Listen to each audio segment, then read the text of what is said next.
Clone Wars. I do want to shout out the weird noise Amidala makes when she's kissing Annie. That's weird. Annie. What you touching, vato? A la erga, güey.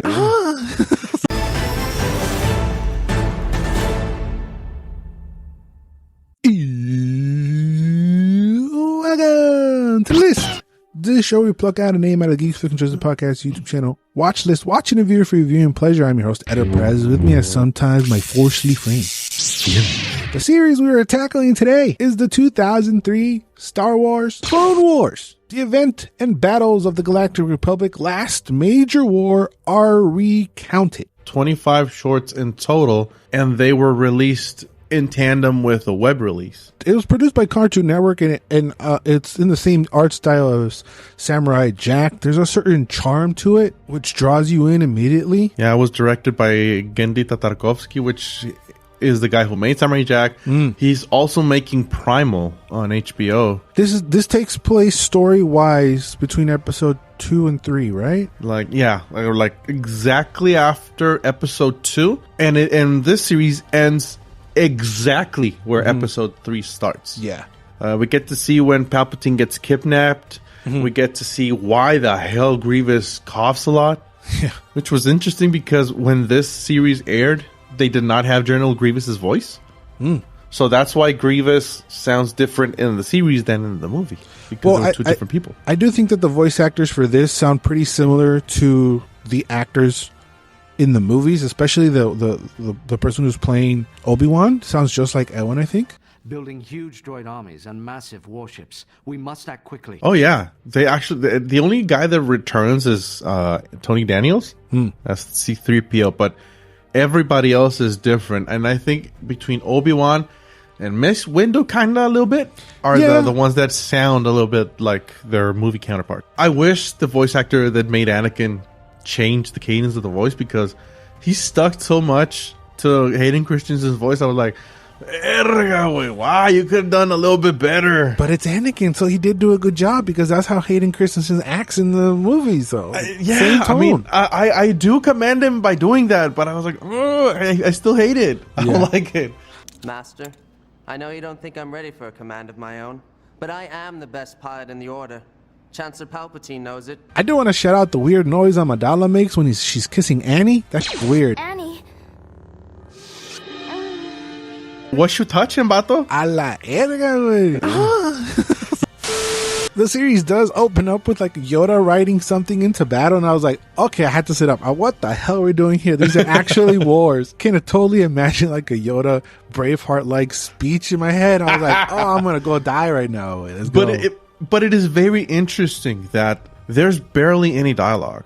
Had you seen this before? Yes. Okay, I had no idea, like most of everything on the list. I had no idea what the hell to expect. I made a note like, oh, this is cool. There's a whole scene of no talking, and it's just the mission. Little did I know, it's the whole series. That's why they were like chopped into like 10, 15-minute shorts. Because they only said what they needed to say to convey something. Yeah. And then they showed you everything else. Which is pretty amazing way they show and not tell. Because it's a stark contrast to the movies where they're just talking and walking. Yeah. And then we cut to fight and then we talk and walk again. And it's just like random walking, you know? Like, oh, like somebody will tell somebody, go do that. And they just go do it. And then they show real quick like a pew pew and that's it. No, this is like a mission where you have to do something. You have to, we have to disable the whatever. And they disable the whatever. Like there's actually purpose within the mission that you're watching. Yeah, and it does feel like a war. Yeah. You see that the clones are badasses. Yeah. And you see them in danger. At parts, it was honestly also giving me like Batman animated series vibes. A little bit, right? Yeah, it was something with it could have been the music and some of the shots, which we've actually done a video on the list of the animated Batman, which I'll leave it right here. But also it just felt it just gave me those same kind of vibes, just like importance. And then a little bit of talking, and then Batman would go back and kick some ass. And I felt like the same thing would happen here. And it did give a little bit more weight to some stuff because, for example, General Grievous, even though he's still being trained by Dooku, he feels hella menacing. Well, because he has a belt full of lightsabers too, so it's kind of like they're showing you why he's a badass instead of just telling you he's a badass, what they did in the movies. Yeah. And he's pretty dope. I think after after Vader and Darth Maul, he's probably the third best villain that Star Wars has. Yeah, because Palpatine is... Oh, he's the bad one. Yeah, but you don't really never see him do anything badass. I would probably put Palpatine maybe dead last fifth, maybe. I don't know. I think I like the crypto from Destroy All Humans cool too. Cad Bane, he was pretty cool. Oh, Simon, and he was pretty good. And I'm only talking from Mando because he's supposed to be even more badass in the series that you talked about, which I haven't seen. In Thrawn or Thwain or whatever, which I haven't seen either. Oh, Grand Admiral Thrawn. Oh, dude, he must be cool, but we're gonna see more when we get to see him in Ahsoka.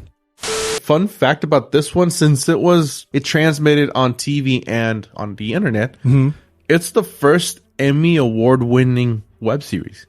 Ooh. So it's pretty dope. I'm guessing that Samurai Jack has that kind of dope fighting reputation as well. I haven't seen it. Yes.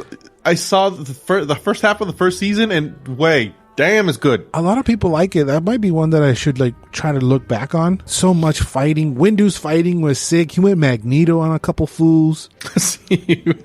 Anakin versus that Sith bald lady in the temple was dope. Especially when you start playing Asajj Ventress, yeah. Especially when you start playing Dueling Fates. Anything. Wait, you can be eating cookies and tea with that shit, and it's dope. And dipping the cookie. And anything with that soundtrack is fantastic.